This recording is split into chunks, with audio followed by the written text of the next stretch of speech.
This is an advanced recording for Thursday, the 27th, because I have to cancel class to go to a teaching demo. We've done the how-to of double integrals. We can do them in all sorts of different variables. We can do them in rectangular coordinates on rectangles. We can do them in rectangular coordinates on non-rectangular regions. We can do them on all sorts of regions, in polar coordinates too. But now that we have the how, but the why, let's do some applications. And I'm going to go with a couple of direct applications that are very similar to things we did back in Calc 1. So let's start with density. If we remember, we had a density function in chapter 8. We had a density function that was a function of x.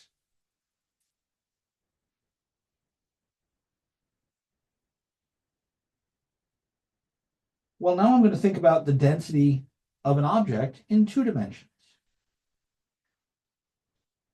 Here's some region,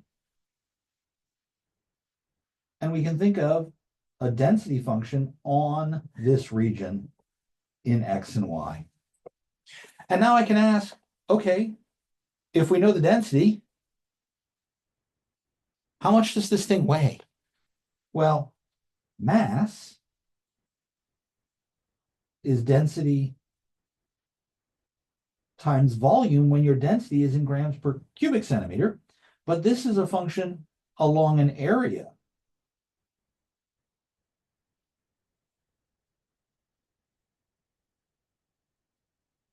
Which means I multiply to get mass is density times area. Now, if I wanted to add up all of the densities, the easiest thing to do would be to break this into little pieces, you know, a delta x and a delta y, and then measure the density by taking some point in there. Wait a minute, that's a Riemann sum. What I'm going to really get is the total mass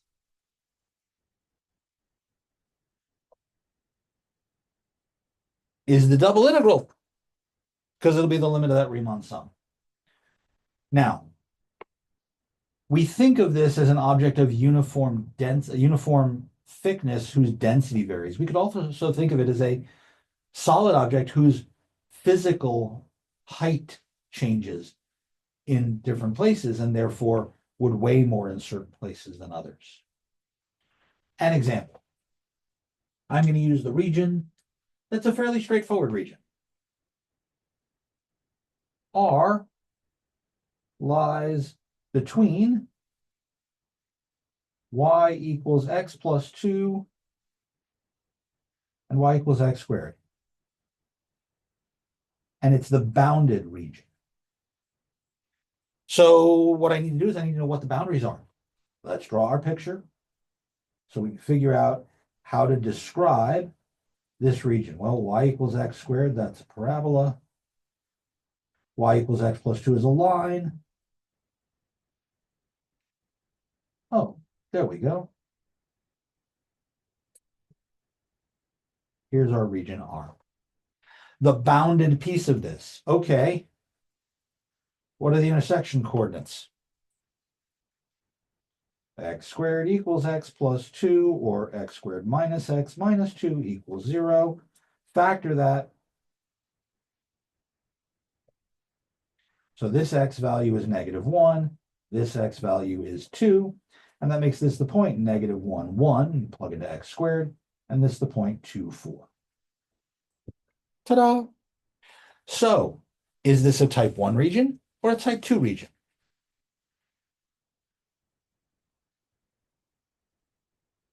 We can do it either way, but if we're going to apply our ideas for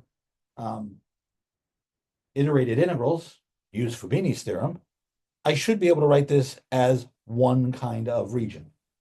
So I look at this and I say, hey, there's a curve on the top and a curve on the bottom. And then my x values are numbers. If there are curves here, the bottom curve, that's the parabola. The top curve, that's the line. and then from left to right. So I'm going to go up and down first, and then I'm going to go left and right. That means I'm going to do it dy dx. So I set up my integral for the mass. Oh, I know I forgot to write something down. I didn't tell you what the density function was. And is bounded. Let me make a note up here that the density function is x squared. Oh, so I need the density function, dA. But now, based on our region, we know we're going to do that dy dx.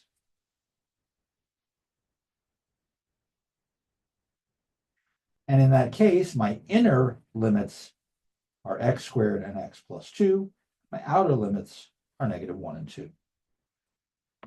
And it's always bottom to top, left to right. Oh, integral of x squared dy is just x squared y.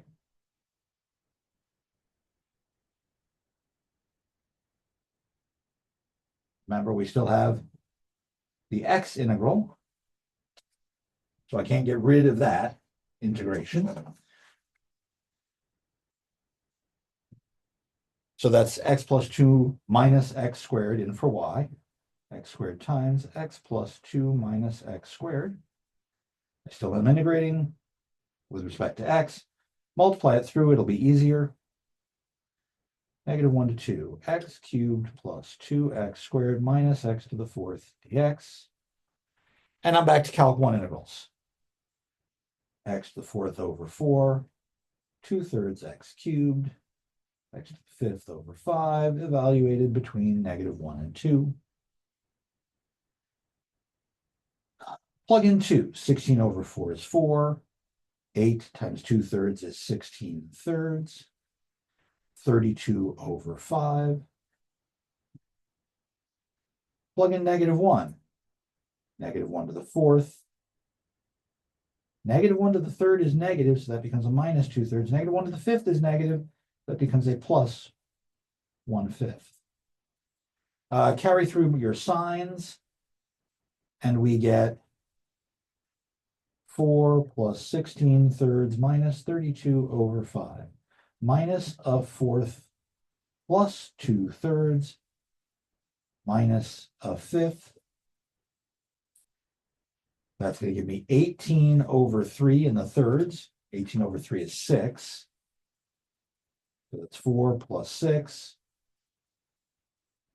That's minus 33 over 5, minus a quarter. I could do a common denominator. My common denominator will be 20. But I think it's easier to write this as 10 minus, well, that's going to work out nice. That's 3.30, 30 divided by 5 is 6. 6.5. No, 6.3 is 6. Minus 0.25.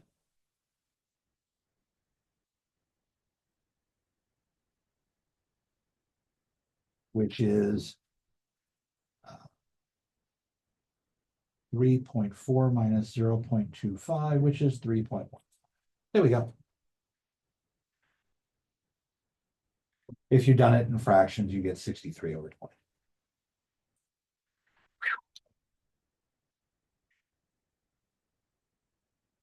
Now that's mass, because my density was physical density. What if my density isn't physical? What if we consider Q of xy to be the charge density?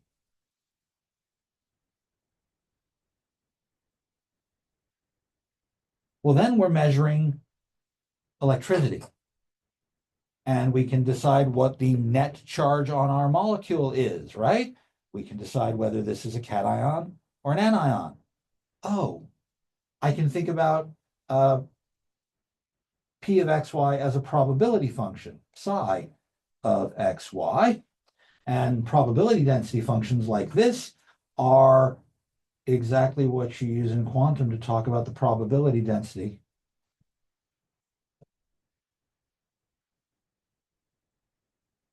of an electron. Any particle, really. But that's what quantum mechanics is all about. I don't know what the object is or where it is. I know it's probability of being in certain places. I could actually do a real probability question and just say, oh, my function is a probability function.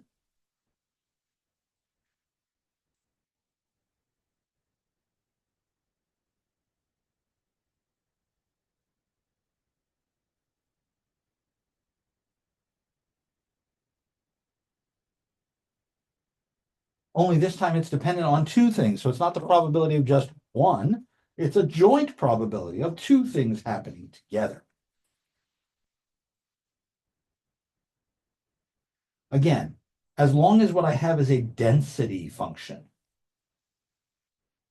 that works. So I have an object.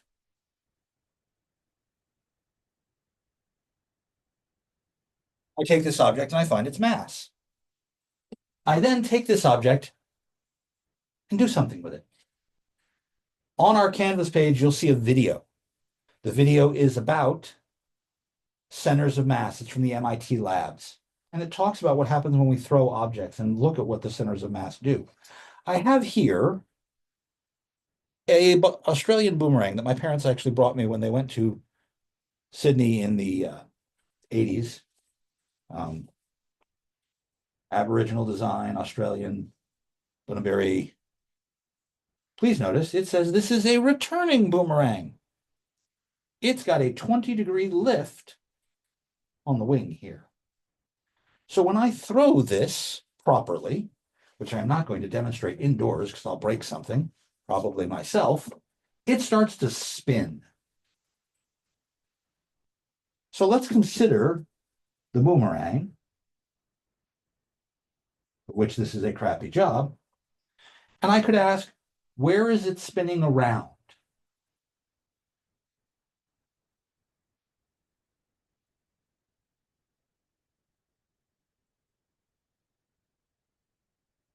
Another way to think of centers of mass is to think about hanging an object. If I give you a mobile and I ask you to hang it up, when is it going to be level? I could think about balancing an object. So here on page 1017, we have this picture, and you can see a balance point created in our shape. So we have this little thin layer called a lamina, and I want to know where this balances. Because it's not a regular shape, I need to consider as if it was of uniform density or with some density function, p of xy. Well, then I can measure how it wiggles. Let me draw this shape on a coordinate axis.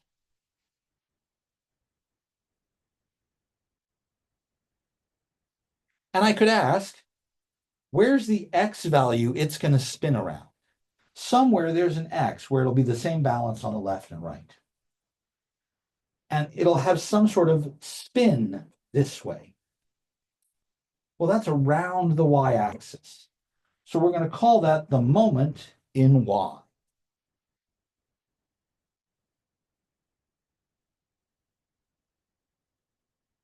And the way we do this is we figure out how far to the left and right of the y-axis, of the y-axis we need to be, but we're measuring x values.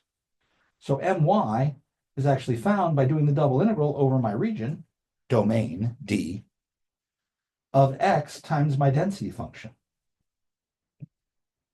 Because we're measuring the wobble around the y-axis, we're measuring x's. That's why there's an x in there. I hate this notation. I wish that it was mx to go with x's, but I didn't write it. And the reason they gave, well, it makes sense from the physics perspective. Well, in the same way, if I look measuring up and down, well, then I'm measuring with respect to the x-axis, so we'll call that the x moment. And we'll do the same integral, but notice that I'm measuring a y.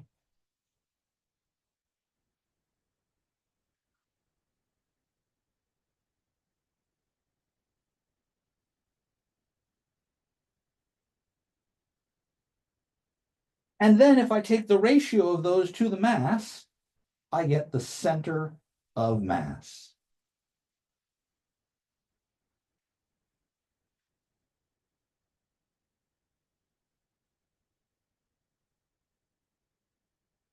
Now, what I like about this is you'll notice the y bar goes with the piece that has the y in it, and x bar goes with the piece that has the x in it. And the mass is the same integral we did before.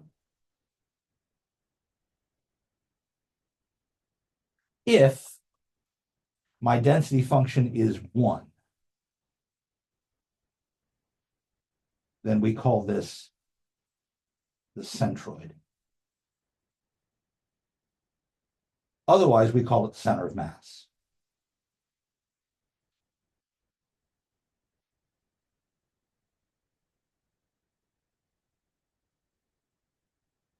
Now, when it comes to actual physical objects, there are ways we can do this fairly easily.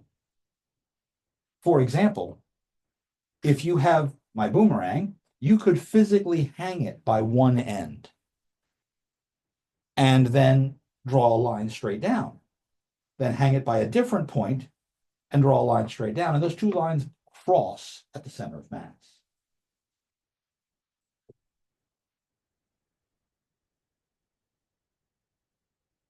Here's a strange looking object for you. I pull something out of my toy cabinet here.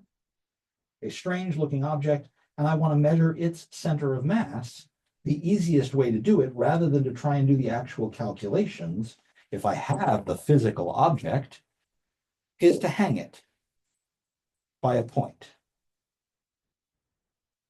And then say, oh, that's got to go straight down from there. And then hang it from another point and go, it's got to go straight down from there. And those two lines cross right about here. That should be my balance point. So I can actually physically find the center of mass of a real object much easier than mathematically. But I should still be able to do this mathematically. Matter of fact, let's do the example we were just working. Let's go back and look at the bounded region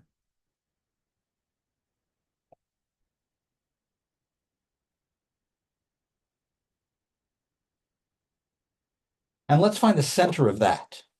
So we had a better picture of that because we could actually graph that. That's this region right here.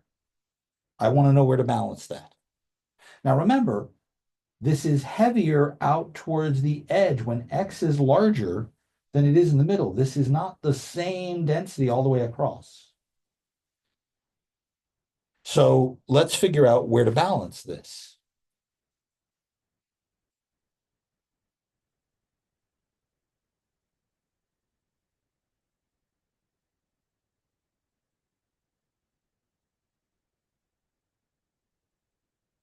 There's my density function.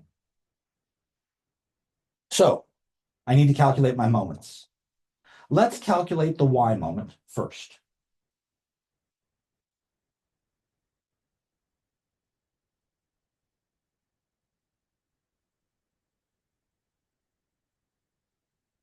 But remember, my density function is just x squared. We already know the boundaries from the integral we did before. So this is the integral from -1 to 2, the integral from x squared to x plus 2 of x times x squared dy dx. And I'm very happy to say that this is a straightforward integral to do, because if I'm integrating with respect to y, well, then I just get a y.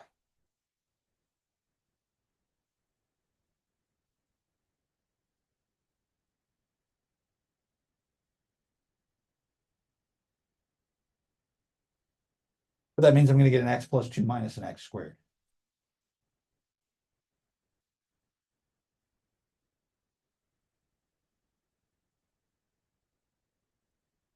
Okay. Multiply it through x to the 4th plus 2x cubed minus x to the 5th, and I'm integrating that. So I get 1/5 x to the 5th, 1/2 x to the 4th, and 1/6 x to the 6th, evaluated from -1 to 2. And everything from here out is just calculation. So I plug in 32/5 plus half of 16 minus 1/6 of 64. Plug in -1, 1/5 times -1, 1/2 times 1, 1/6 times 1. And now I'm just going to go ahead and do this in the calculator. 32 over 5 plus 8 minus 64 over 6. Then I'm going to do minus parentheses, -1/5 plus a half minus a sixth, close the parentheses, 3.6. Wait a minute, that's just our moment. And that's my. So x bar is my over the total mass. That would be 3.6 divided by, oh, right, our earlier mass was 3.15. 3.6 divided by 3.15 is a fairly nice number. As a matter of fact, it's a really nice number as a fraction. That's 8 over 7.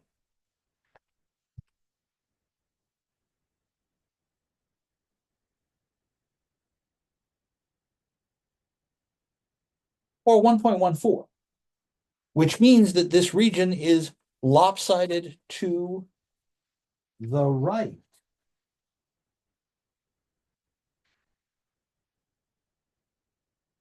So far, so good? I hope so. So let's do the other moment. The x moment is the integral over our domain or our region of y times the density dA. But again, I know the bounds. When I do it in this order, it's dy dx. I get 1/2 y squared.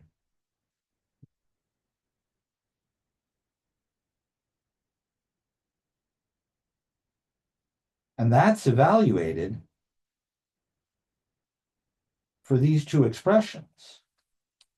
Back in chapter 8, when we did center of mass back there, we wrote the center of mass for the x moment was 1/2 f of x squared, 1/2 y squared. Son of a gun, it's the same formula. Well, now I'm going to have to plug this in, and there's a little bit more algebra this time. I'll put the 1/2 out front for the moment. And I get x plus 2 quantity squared minus x squared quantity squared. So that's 1/2 x squared, and then here I get x squared plus 4x plus 4 minus x to the 4th. Well, that sucks. But I just carry out my algebra and I keep going.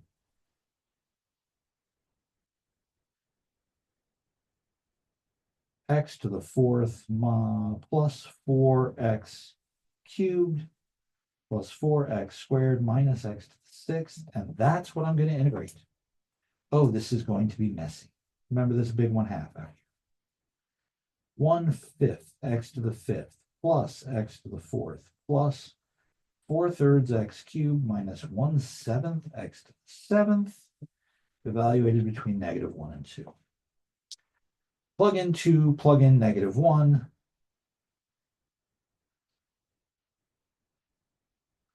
Plug in 2. 32 over 5 plus 16 plus 4 times 8 is 32 over 3 minus 128 over 7. What did I type wrong? Oh, there's no parentheses. Let's get rid of the parentheses. All right, let's write that number down. 14.7809523. Plug in -1. -1 to the 5th is -1 over 5. -1 to the 4th is 1. 4 thirds times -1, that's -4 thirds. 1/7 is negative already, but then I get another negative, so that's plus 1/7. Minus a minus becomes plus 0.39047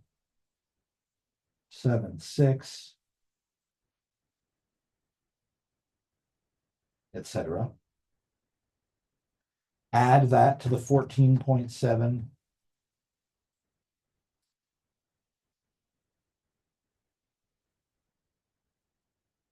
Forget the minus sign.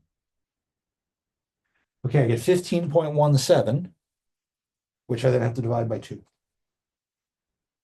7.586. I'll round off there. That's mx. So our actual point for the center of mass, I have to divide by m, so I get 7.586 divided by 3.15. That gives me 2.408. Okay, wait a minute. That means that the center of mass is 1.143, 2.408. Let's go back to the picture for a second. Here's my picture. 1, 1, 2. 1.14, that's 2, that's 4, so 2.48. There's my center of mass. Why is it so far off to this side? Because my density is not uniform. This is much heavier when x is larger than it is when x is smaller. So this corner over here is really, really, really heavy compared to the rest of this part. This is almost weightless because x is close to 0. As a matter of fact, in real objects, like a boomerang, the center of mass is actually not inside the object. In a boomerang, center of mass is usually around here.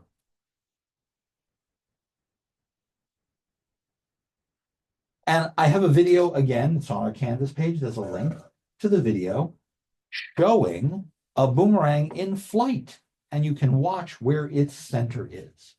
For this particular boomerang, center of mass is right about here. When you throw this boomerang through the air, it rotates around that point, as opposed to rotating around a point inside it. Like a top or my yo-yo. The center of mass of a yo-yo is right in the middle, ideally. At this point, I would usually ask if you have questions. I would recommend you look at examples 2 and 3 on page 1018. Example 3 is actually done in polar coordinates because that makes it a lot easier. Again, it depends on the shape of your region as to what the easiest way to do the integral is. But that actually makes another point. In example 3, they're looking at a semicircle.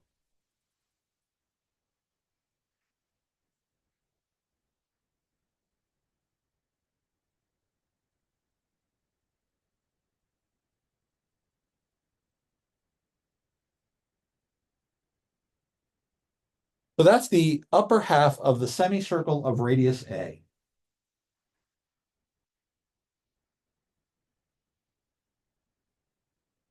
I'm a crap artist. We already agree on that. So let me ask you a question. Assuming this was really a circle.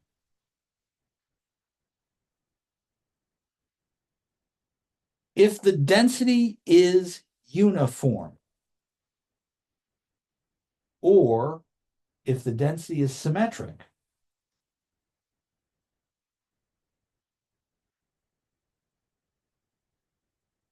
like this density is the same in every direction around the origin, because in polar coordinates, this is k times r.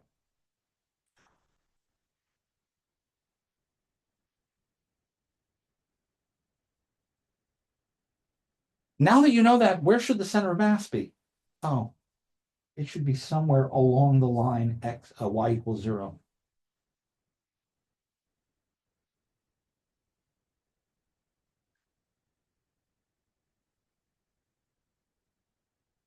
I don't even have to do the calculation. But if I do the calculation, we can actually see that this works out. Because I end up with the double integral over the region of x bar, my. My is, I've written it down, and then my brain just launched on it. It's x times k square root of x squared plus y squared dA. But I'm going to do this in polar coordinates. R is given by 0 less than radius less than a, and 0 less than or equal to theta less than or equal to pi. And I'm going to turn this into polar coordinates. It's integral from 0 to pi, integral from 0 to a. X is r cosine theta. K is a constant. Let's put it out front. Square root of x squared times y squared is r. RD theta. Remember the extra r when you switch to polar coordinates. It's a pirate's coordinate system, r. So I have k, integral from 0 to pi, integral from 0 to a, r cubed cosine theta dr d theta. Please notice this is a rectangle in polar coordinates. These are all numbers, which means the corollary to Fubini's theorem applies. I can split this sucker up. Integral from 0 to a, r cubed dr, integral from 0 to pi, cosine theta d theta. Oh, wait a minute. This is going to give me some crazy looking thing in a, right? 1/4 r to the 4th from 0 to a. Well, that's 1/4 a to the 4th. But this, the integral of cosine, is sine. But sine of pi is 0. And sine of 0 is also 0. So this turns out to be 0. And my over m, which will be x bar, is then 0 over the mass. Well, that's 0. I didn't even have to compute the mass.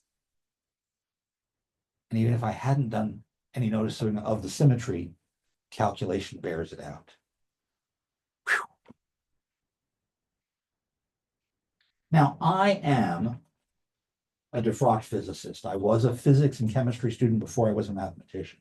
So to me, these are the sorts of pieces that are real evaluations that make sense. We can talk about moments. My is the first moment. But here's another nice reaction. There's a guy by the name of Pappus. And Pappus said that if you want to figure out a volume of rotation, you have some region, R, and you're going to rotate it around some line. Now, when we did it in Calc 1, the line was either the x-axis or the y-axis, right? This line is slanted. Oh, this is going to be just so much harder. Volume of rotation is the area of R times the distance traveled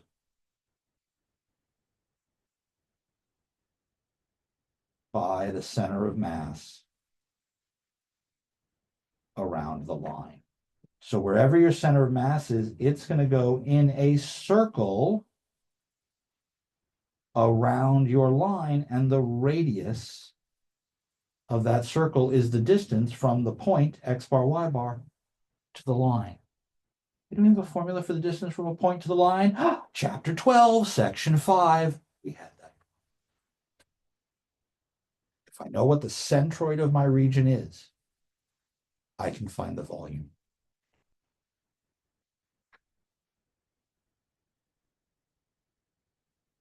Now that assumes that my density is 1. That only works on a centroid, not a center of mass, because center of mass assumes something about the thickness of this. Wow. This result is known in Greek geometry long before the existence of calculus. At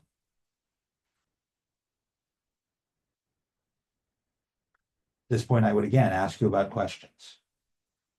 And I would tell you that, hey, you know, I said these were first moments.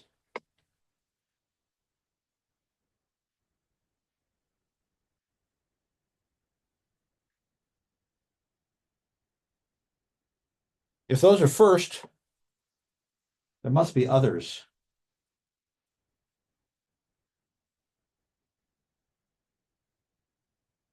Sure. Ix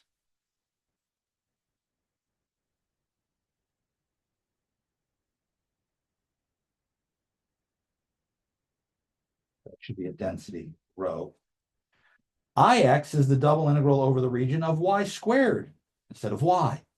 Iy is the double integral of x squared. Those are second moments. That's called the moment of inertia. This is the moment of inertia around the x-axis. This is the moment of inertia around the y-axis. This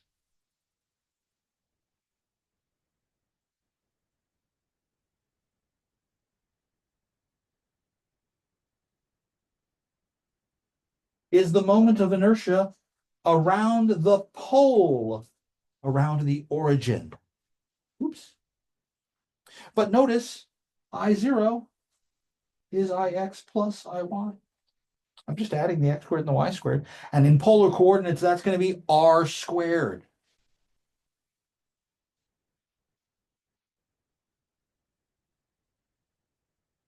I hate mixing r squareds and x's and y's, so we really should convert everything to polar coordinates to make that work.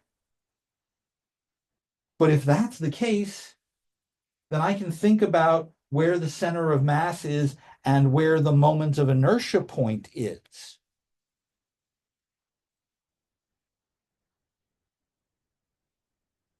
And if I do that, I can get something called the radius of gyration.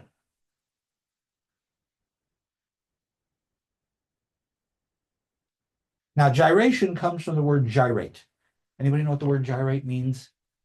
If you think you do, give it a pause. Go look it up if you don't. But gyrate means to twist and spin. Radius of gyration tells me how the thing spins. And we can find the radius of gyration r so that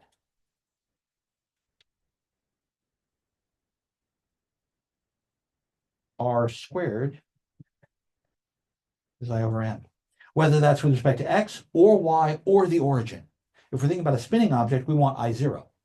If we're thinking about an object moving in one direction, we might want the moment around a particular axis. But that tells me about how my object spins. And if that's the case, we could take a spinning object, and as it slows down, we can watch its spin gyrate, and it wobbles.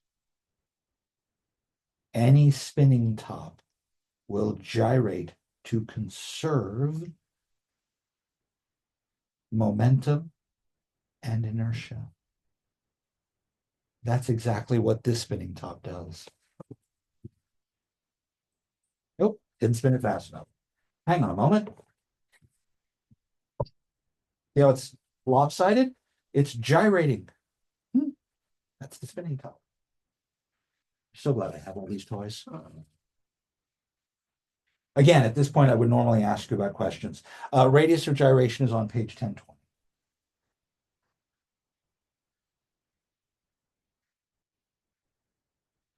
The radius of gyration point, we get an x double bar and a y double bar to figure out the point at which it wobbles around. If you've got a wheel that's out of balance on your car, that's where you're rearranging the mass distribution by putting the little weights around your tire to rearrange the mass distribution to move the point back to the center of your axle so your car doesn't shake.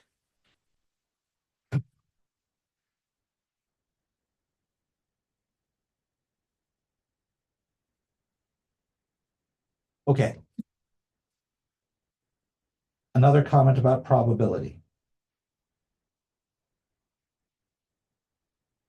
Back in chapter 8, section 5, we talked about probability in quite substantial behavior, and we said f of x is a probability density function if 1, f of x is bigger than or equal to 0 for all x, and 2, the integral from minus infinity to infinity of f of x dx is 1.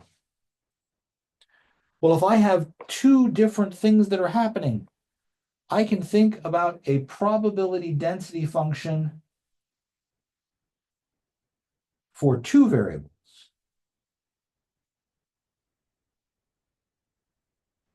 F of xy in exactly the same way.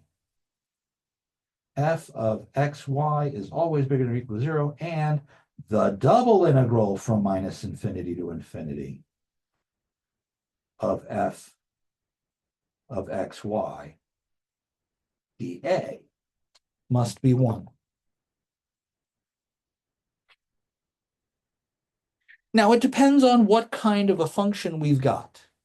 Some functions have what we called finite or bounded support, in which case we might say that our function is only non-negative in some particular region, and then it's 0 everywhere else. That would work as long as the total integral here was just 1. Or we could have a function that was actually infinite. And then we would be able to deal with that sort of behavior the same way. Examples 6 and 7 on page 1022 go through a couple of examples. Now, when our probabilities are distinct from one another, when they don't interfere with each other, when they're independent, for those of you who've taken a Prob Stats class, great. If you haven't, I believe it's next spring, SMA200 Prob Stats 1, a year from now. We'll talk about it there. But we can then go on and say, oh, if my functions are independent of each other, then the density function of x and y is really density function for just x times density function for just y.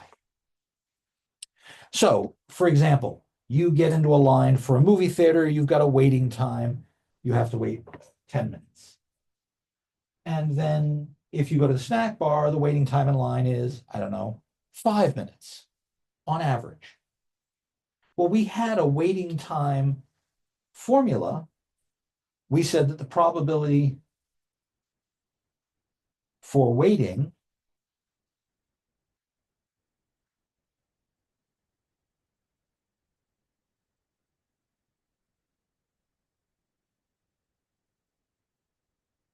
was given by this formula where mu was your average wait time.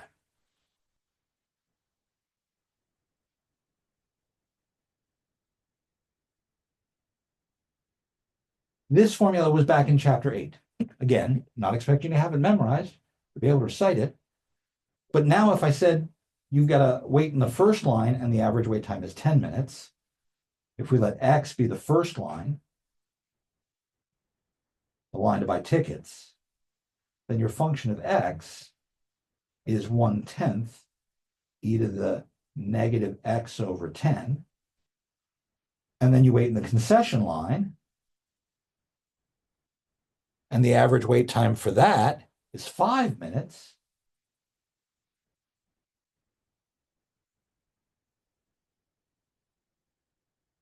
Well, now I could ask, what's the chance your total wait time is less than 20?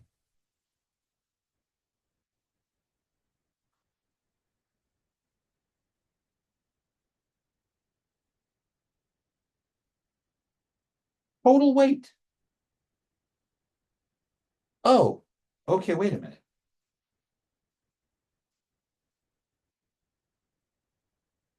Total weight time less than 20. X plus Y less than 20.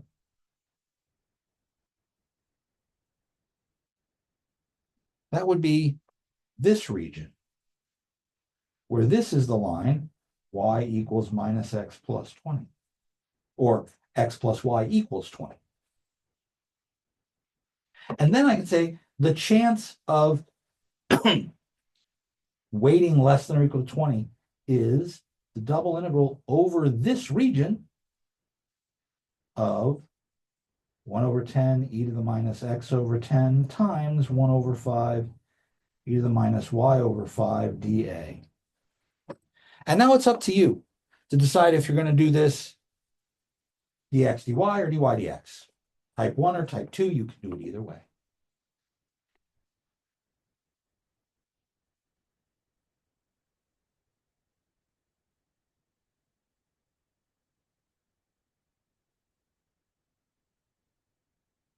Regardless of which way you do it, whether you do it dy dx or dx dy, you should get 0.7476. So there's a 75% chance you wait less than 20 minutes. You should work this out, make sure I'm not blowing smoke, and that actually is the number you get. The textbook does it dy dx. Maybe you ought to try doing it dx dy. But if you're going to do it dx dy, you're going to need to rewrite this equation. You're going to write it x equals minus y plus 20. Because you've got to rewrite your equation to be x equals. Have an equation on the left and an equation on the right. That's the way a type 2 region works.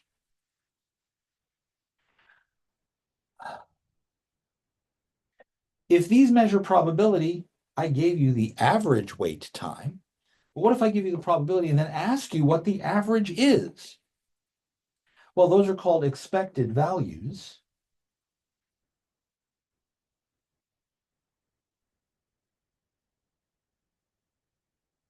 And in probability, it turns out that the expected values are calculated the exact same way as a center of mass. Except we already know, because this is a probability, we already know that the total area is 1. So all I have to do is the calculation of the moment.